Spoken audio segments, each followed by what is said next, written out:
Students, ultimately they reach airport. As you know, it's a very impersonal kind of place where people get engaged in completing formalities, taking boarding pass, security and baggage check, etc.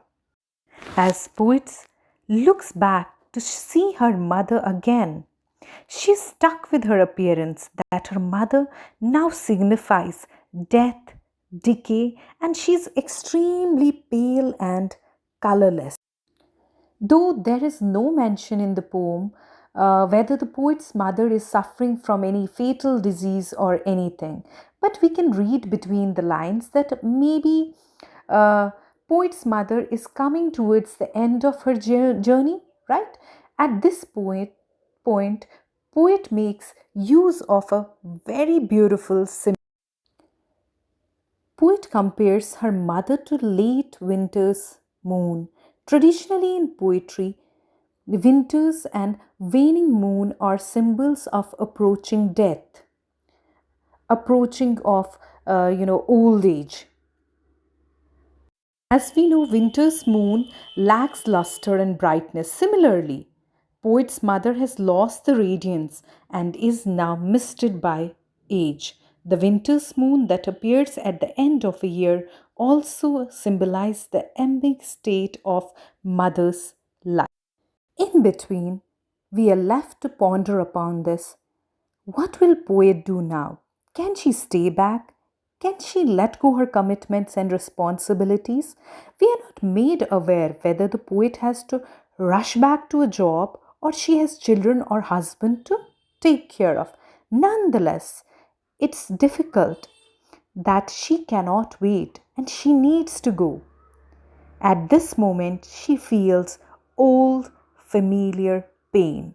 It should be noted that poet Kamla Das was actually very strongly connected to her mother. Her mother was her influence to become a writer, and she was herself a very noted English and Malayali writer herself.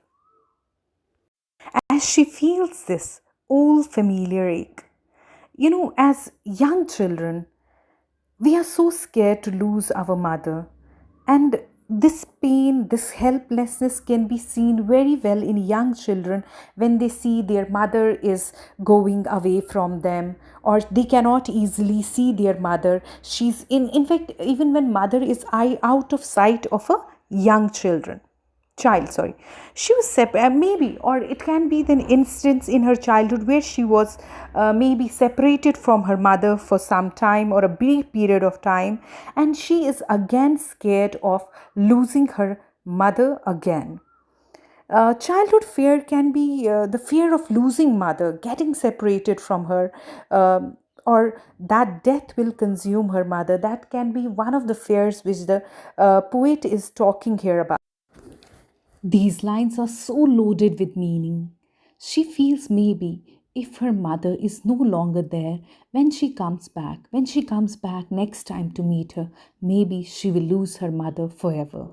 But to reassure herself and her mother, she says, "See you, Amma." That is very unemotional kind of parting. There's no mention about a quick hug or tears. Matter of fact, it's a formal adieu to her mother. But final lines convey it all.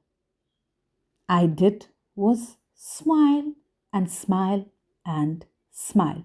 Very cleverly, poet has used repetition to emphasize the point here that poet is helpless. She's helpless. She cannot do anything about the situation.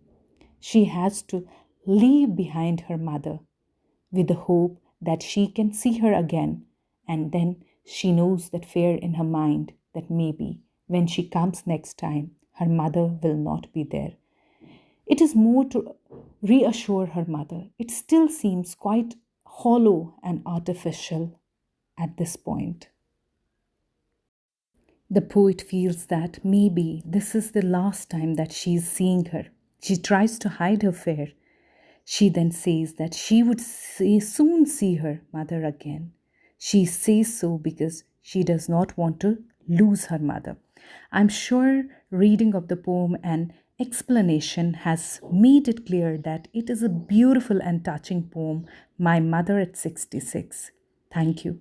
Next video will be about the theme and important questions and poetic devices of the poem.